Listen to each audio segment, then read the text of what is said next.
Sondaggi in Veneto, il centro-sinistra mantiene Sandonà ma perde dopo 24 anni Martellago che va al centro-destra, al nuovo sindaco civico a Bussolengo e ad Adria scontro fra progressisti ma PD sconfitto. Pesantissimo il clima in casa degli sconfitti a Sandonà di Piave dove la spaccatura Lega Forza Italia è stata fatale, lo scambio di accuse tra Carroccio e Azzurri non è mai stato così violento. Il nuovo sindaco di Treviso Mario Conte ha presentato la squadra di giunta, 4 uomini e 4 donne fra gli assessori, oltre la metà esterni, li ho scelti dice per professionalità e competenze.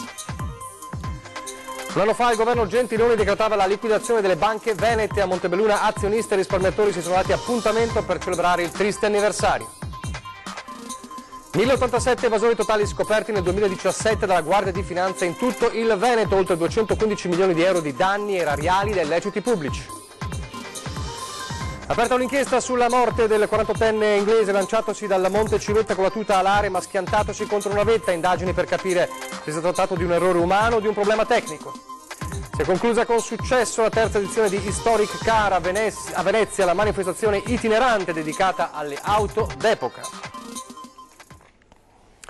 Telespettatori di Antena 3, buonasera, buonasera, bentrovati. L'edizione del Veneto dei nostri telegiornali, in primo piano c'è la politica con la chiusura definitiva delle elezioni amministrative 2018, mancavano i ballottaggi. Il ballottaggio è stato ieri, il voto e quindi i risultati. Gli occhi erano puntati tra i 4 comuni al voto, soprattutto su Sandonà di Piave, e allora subito a Sandonà di Piave per vedere il trionfo di Andrea Cereser, il centrosinistra dunque che ha un motivo per sorridere in queste elezioni amministrative grazie proprio a Sandonà di Piave, dove il centrodestra paga la spaccatura interna.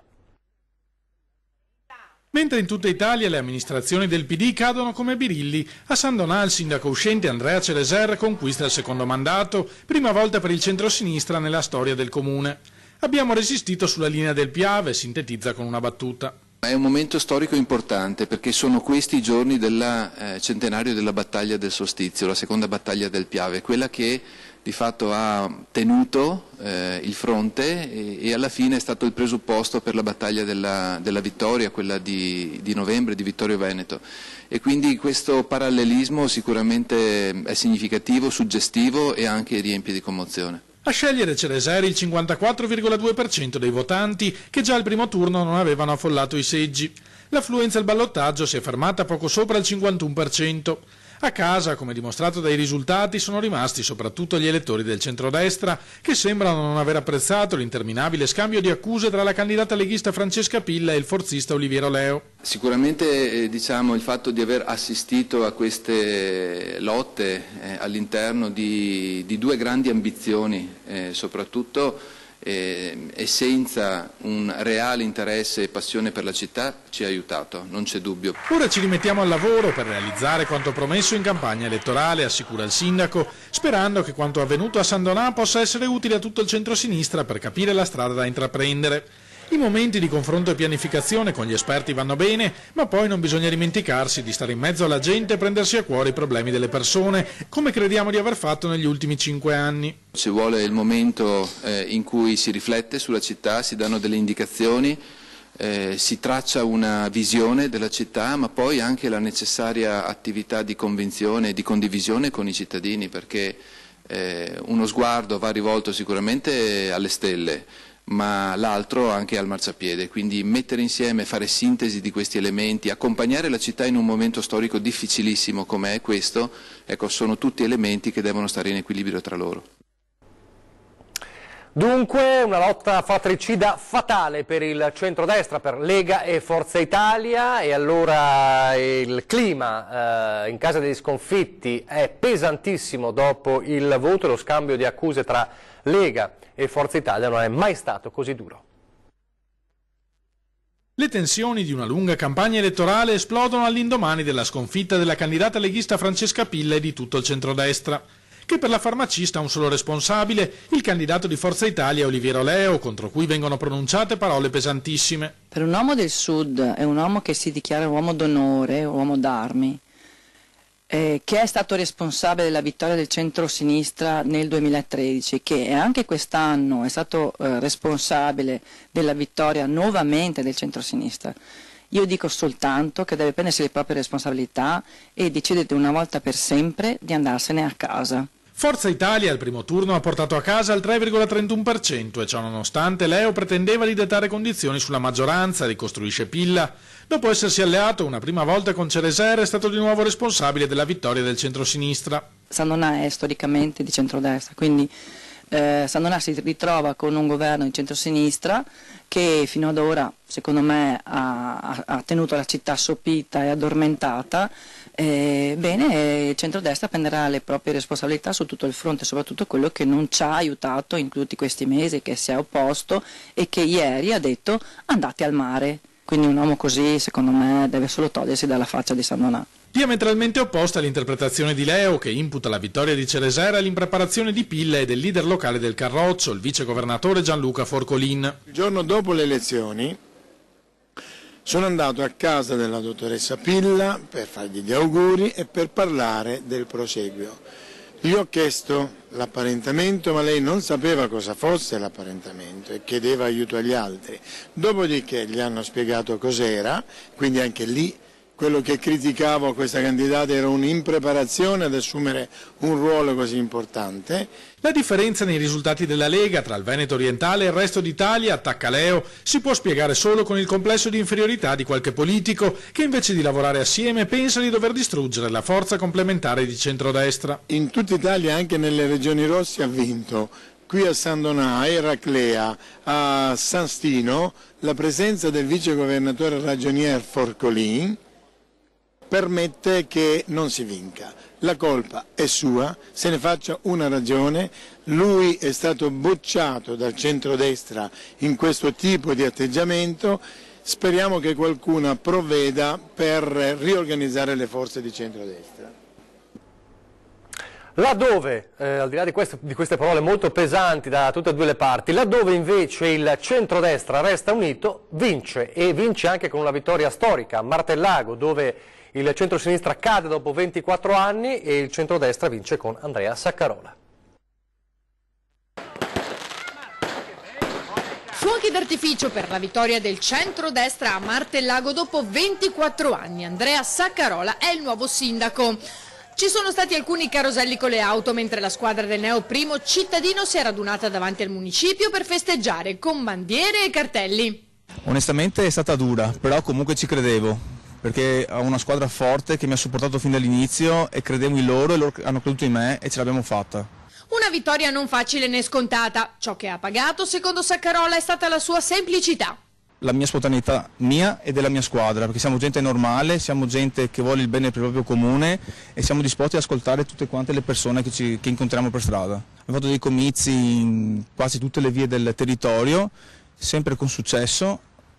La gente ha portato le problematiche, noi abbiamo preso nota e adesso ci prendiamo impegno a risolverle.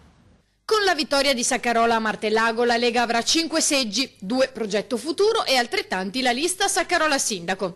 All'opposizione Monica Barbiero, più 2 seggi ciascuno per Impegno Comune e Unione Civica, 1 per il PD. Il neo sindaco sa già da dove partire. Fare una mappatura del territorio per capire lo stato dei marciapiedi, delle strade, dei tombini, tutte quelle cose là, perché abbiamo capito che le persone che vanno con una carrozzina tipo in via delle Motte non possono transitare perché comunque sono degli ostacoli. Tanti messaggi di congratulazioni a partire dal sindaco Brugnaro. Brugnaro mi ha fatto i complimenti e io gli ho detto adesso dobbiamo lavorare insieme, gli ho detto hai ragione, dobbiamo fare sinergia tra Martellago, Venezia e Città Metropolitana. E invece il presidente Zaia cosa le ha scritto? Complimenti, top, molto semplice. Il quadro dei ballottaggi si completa con Bussolengo dove, nel Veronese, dove a vincere è stato il civico Roberto Brizzi con il 53,9%. Caso singolare perché ha avuto l'appoggio del Movimento 5 Stelle, della Lega, di Fratelli d'Italia, anche del PD, benché senza simboli in tutte le occasioni. E ha avuto indicazione ovviamente di votarlo. E l'avversario, la sindaca uscente Paola Boscaini, era invece sostenuta da Forza Italia pur senza simboli. Quindi la vittoria di Roberto Brizzi. Ad Adria invece una sfida, diciamo così, interna tra civiche progressiste, dove a prevalere è stato Omar Barbierato con il 65,2% contro il portacolori ufficiale del centro-sinistra Lamberto Cavallari del Partito Democratico e anche di Civiche, quindi in questo caso il Partito Democratico è uscito sconfitto come è accaduto a Martellago. Allora è un PD appunto a due facce, sconfitto ad Adria e a Martellago ma vincente a Sandona di Piave, e un PD veneto che intende accentuare la propria specificità locale. Per questo è nato un coordinamento che metterà i temi del Veneto nella agenda nazionale. Vogliamo interpretare i sentimenti dei veneti più profondi, però in un clima di apertura, di inclusione e non esclusione, e quindi cercando di portare avanti un racconto ai veneti, che è diverso da uno slogan dato in pancia ai veneti. Noi dobbiamo ritornare a essere nazional-popolari per distinguerci dai nazional-populisti. Il PD Veneto riparte dall'essere ancora più veneto. Nella sede regionale di Padova annuncia un nuovo coordinamento che terrà costantemente in contatto il partito con gli eletti veneti sia a livello locale che nazionale. I parlamentari mi hanno dato questo incarico di coordinare il gruppo e quindi su questo noi faremo delle riunioni periodiche con il segretario, con il capogruppo in regione Fracasso e con i nostri amministratori. Nella scorsa legislatura sono stati commessi diversi errori, ammettono nel PD, sostenendo anche come però nel 2011 il Paese fosse molto più in crisi e in complesso l'attività di 5 anni di governo sia stata positiva. I governi del PD hanno consentito di uscire dal baratro, hanno messo in sicurezza il bilancio del Paese e hanno consentito l'inizio della crescita.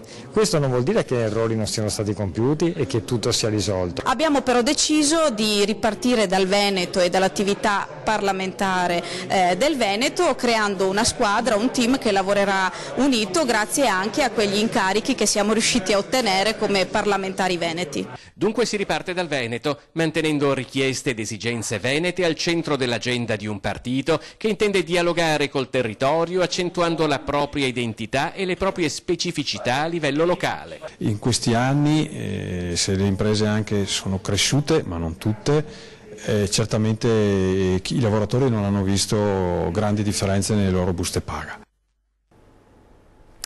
Un PD che, come sappiamo, nel primo turno ha perso Treviso, e proprio oggi a Treviso il neosindaco Mario Conte del centrodestra ha presentato la sua squadra di giunta. Eccoci qua. Arrivano quasi a sorpresa in Sala Razzi a Casugana, dove Stampa e non solo li stanno attendendo. Sono gli 8 assessori della giunta di Mario Conte, 8 referati, ambiente, lavori pubblici, attività produttive, urbanistica, cultura e turismo, bilancio e sociale. 4 assessori in rosa e 4 in azzurro, nel genere ma non nel colore politico, perché l'unico azzurro in un mare più o meno verde lega è il vice sindaco di Forza Italia e veterano sia del municipio che di Palazzo dei 300 Andrea De Checchi, a cui toccano le attività produttive. Altro veterano di Casugana è Sandro Zampese ai lavori pubblici, c'è chi dice in omaggio allo sceriffo Gentilini, affettuosamente chiamato a suo tempo mezza cazzuola per via del giro quotidiano che faceva ai cantieri. Per il resto tutti nuovi per Treviso, ma non per l'amministrazione pubblica come privata. Infatti la scelta è caduta soprattutto sulle professionalità che fanno competenza.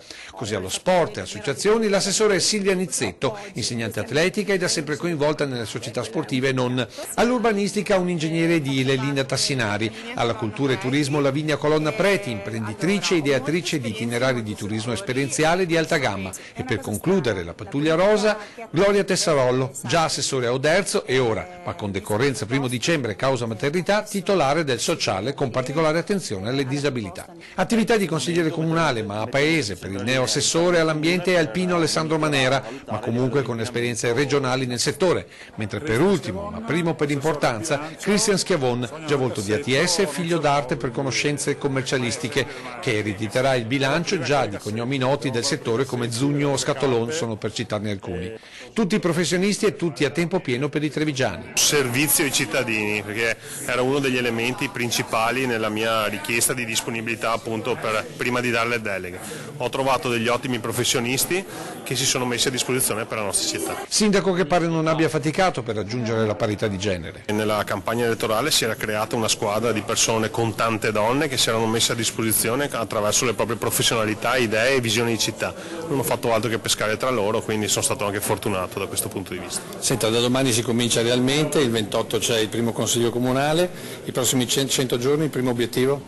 Ma allora abbiamo già dato dimostrazione che con poco si può migliorare la sicurezza in città, aumentando la presenza dei nostri vigili e con un atteggiamento diverso nei confronti di chi viene in città per delinquere. Anche oggi sono state fatte delle azioni forti ai giardinetti di Sant'Andrea e zona stazione e quindi in questa direzione continueremo.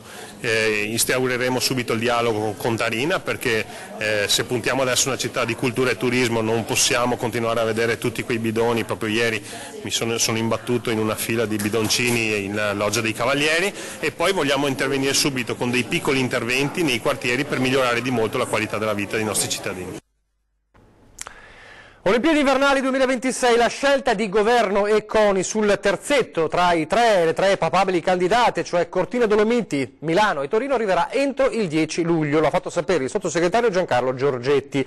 Da Venezia l'auspicio del governatore Luca Zaia, che si dice certo che l'impegno del governo sarà improntato alla serietà e per questo chiediamo che le decisioni assunte siano chiaramente leggibili da tutti i cittadini, con parametri certi circa il rispetto dell'ambiente, il riuso, i costi, la diffusione territoriale e la location. Ritengo che la nostra proposta, sottolinea Zaia, sia rispettosa dell'ambiente, a impatto zero, diffusa sul territorio, senza cattedrali nel deserto, con il valore aggiunto anche delle Dolomiti, patrimonio dell'umanità UNESCO, e l'aspetto simbolico di un evento che si terrebbe a 70 anni esatti dalle Olimpiadi di Cortina 1956. A proposito di ricorrenze, questa però è più vicina e fa anche molto male, è la ricorrenza, un anno fa esatto, della liquidazione delle banche venete, un anno fa con il decreto del governo Gentiloni. Allora per ricordare quel momento a Montebelluna azionisti e risparmiatori di Veneto Banca sono dati appuntamento. Siamo qui a commemorare il DL 99, il disegno legge praticamente che ci ha derubato. I risparmiatori del Veneto oggi ricordano il falso giornata. È un funerale in piena regola quello che va in scena a Montebelluna. Esattamente un anno fa, il 25 giugno 2017, il governo Gentiloni disponeva la liquidazione coatta amministrativa delle Popolari Venete, Banca Popolare di Vicenza e Veneto Banca, decretando di fatto la fine di entrambe. Ciò che non finiva invece era ed è tuttora l'odissea degli azionisti, un esercito di 220.000 risparmiatori per i quali il decreto Gentiloni è stato un salto nel vuoto. Ha regalato le due banche popolari venete per €1 a Banca Intesa e facendo questo ha regalato la storia, la dignità e l'economia del Veneto. Con il decreto Gentiloni il Veneto è stato espropriato della propria ricchezza, della propria storia e noi risparmiatori siamo stati espropriati dei nostri denari senza avere neppure la possibilità di rifarci sul patrimonio delle banche. Scheletri, corone funerarie, vestiti e bandiere di state a lutto. Davanti l'ex sede di Veneto Banca il triste anniversario viene celebrato con tutta la simbologia del caso. Il caro estinto nella bara è il risparmio e con esso l'articolo della Costituzione che dovrebbe tutelarlo. Questo qui pesa nell'animo, il danno che ha fatto quest'articolo è stato veramente enorme. Soldi che noi abbiamo risparmiato con il sudore della fronte, sono soldi puliti e questa è un'ingiustizia troppo grande, non lo possiamo accettare. Ci hanno rubato tutto, le azioni praticamente bruciate. Ma dopo le ceneri c'è spazio anche per la speranza. Non tanto di un'araba fenice, quanto di un ben più concreto risarcimento. Quindi oggi ricordiamo la tragedia e speriamo che la prossima giornata sia di festa per festeggiare una misura di risarcimento a tutti i risparmiatori.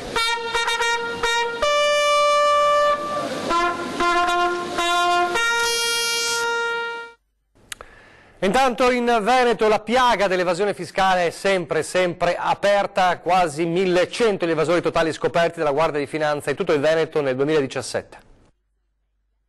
1087 evasori stanati, frodi ai danni dello Stato per oltre 215 milioni di euro e gli appalti truccati che hanno toccato quota 80 milioni. Sul campo del contrasto dei traffici illeciti invece 173 i narcotrafficanti arrestati per un totale di 766 kg di sostanza sequestrata. Nel 244esimo anniversario del Corpo, la Guardia di Finanza ha colto l'occasione per diffondere i dati più importanti dell'attività nell'ultimo anno e mezzo, durante i festeggiamenti alla caserma Mocenigo alla Giudecca. Interventi sempre più mirati, quelli per contrastare le frodi fiscali. 5.771 in tutto tra verifiche e controlli avviati nei confronti delle persone e delle imprese considerate maggiormente a rischio evasione. In tutto sono stati 1.298 i reati fiscali denunciati in un anno e mezzo di attività. Il 64% di questi rappresentati da emissione di fatture false, dichiarazione fraudolenta, occultamento di documentazione contabile. In manette sono finite 17 persone.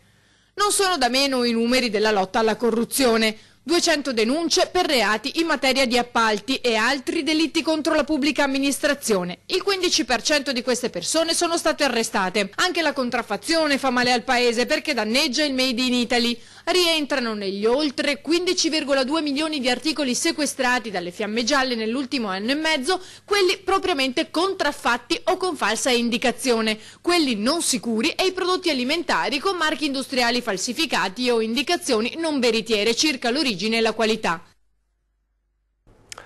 Adesso una brevissima pausa pubblicitaria.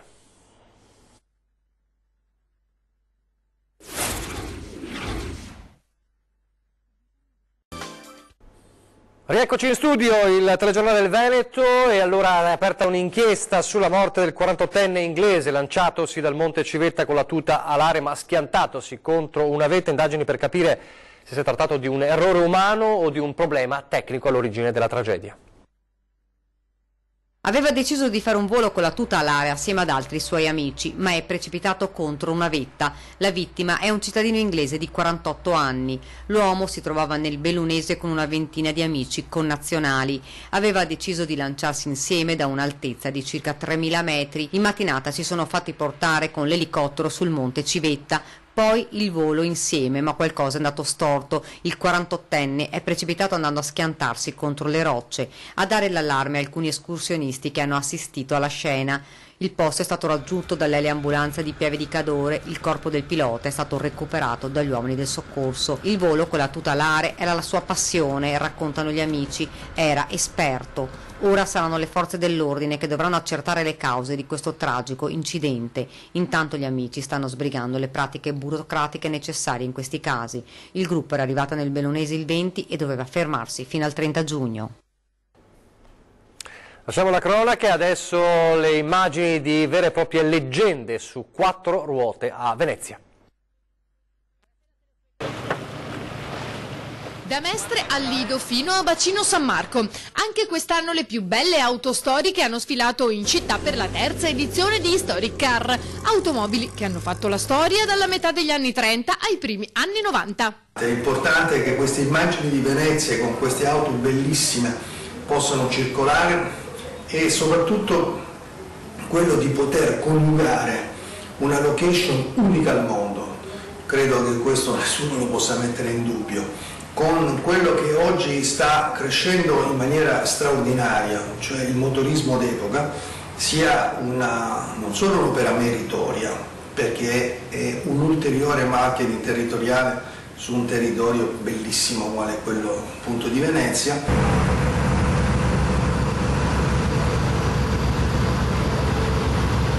Dalla Lancia Stura Cabriolet, stabilimenti Farina del 34 alla Porsche 911S degli anni 60, fino all'Aston Martin DB4 divenuta famosa con il modello successivo per essere stata l'auto dell'agente 007 in missione Goldfinger.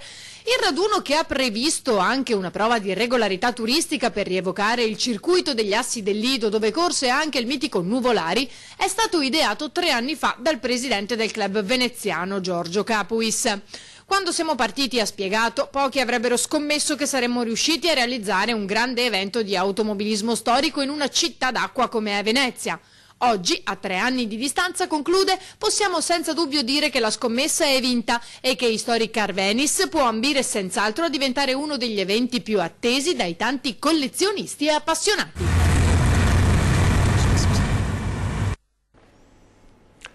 La politica e il futuro di Treviso e la nuova giunta e il nuovo consiglio comunale, protagonisti questa sera a 20:10 dopo il telegiornale di Treviso, con due protagonisti del nuovo consiglio comunale, ovvero Giancarlo Iannicelli della lista Mario Conte Sindaco e Stefano Pelloni del Partito Democratico. E poi c'è Ringa alle 21:15, Salvini schiaccia i grillini, il titolo che è tutto un programma, visibilità, indirizzi di governo, poltrone, vittorie amministrative. Salvini piglia tutto e ora nella maggioranza giallo-verde c'è un dato non trascurabile da analizzare. Ne parliamo dalle 21:15 con il senatore Andrea Ostellari della Lega, Alessandro Luigi Bisatto, segretario del Partito Democratico Veneto, Jacopo Berti del Movimento 5 Stelle e Massimiliano Barison di Fratelli d'Italia.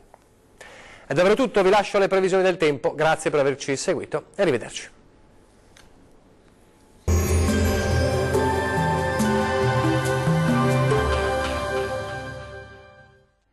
Ben ritrovati al meteo. Condizioni di bel tempo sulle nostre regioni, ma vediamo il dettaglio di martedì 26 giugno. Sul Veneto tanto sole, il cielo si presenterà del tutto sereno su tutti i settori, specie al mattino. Dal pomeriggio possibili locali addensamenti sulle aree montuose ma senza ulteriori conseguenze. Non sono infatti attese precipitazioni. Temperature minime tra 11 e 16 gradi, valori massimi compresi invece tra 23 e 27 gradi circa. Non cambia di molto la previsione sul Friuli Venezia Giulia. Sulla nostra regione infatti sarà una bella giornata di sole. Su tutti i settori il cielo si presenterà sereno nella prima parte della giornata, al più con poche nubi sparse dal pomeriggio. Le temperature minime saranno comprese tra 12 e 14 gradi. Le massime invece oscilleranno tra 25 e 27 gradi circa. Uno sguardo infine al Trentino Alto Adige, dove sarà in prevalenza soleggiato con cielo sereno sui settori meridionali, qualche addensamento in più invece sulle aree montuose di confine, ma che non daranno luogo a precipitazioni. Le temperature minime saranno comprese tra 9 e 11 gradi, le massime oscilleranno invece tra 25 e 29 gradi circa. Dal meteo di Antenna 3 per ora è tutto. Arrivederci al prossimo aggiornamento.